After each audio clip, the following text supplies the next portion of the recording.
super happy to see familiar faces. And of course, thank you so much to Sir Harry Lopez Chua for giving me the chance to collaborate with you for Magical Gems.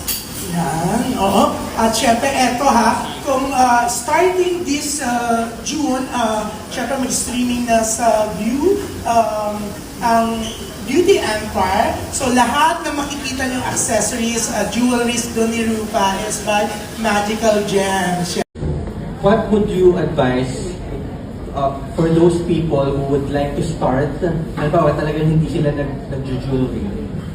Anong advice mo sa kanila? Paano sila magsisimula? And paano maboost yung confidence nila using those articles? Well, for me, paano sila magsimula is think of it as an investment, not a waste of money. Because if you have the certificate or if you have the qualifications of the jewels, whether it's precious stones or semi-precious stones or diamonds, mas lalo silang may engganyo na bumili ng iba-ibang pieces and they'll, enjoy it. And siguro advice ko rin sa kanila, less is more. So start off with pieces that you really like and then see how you go from there.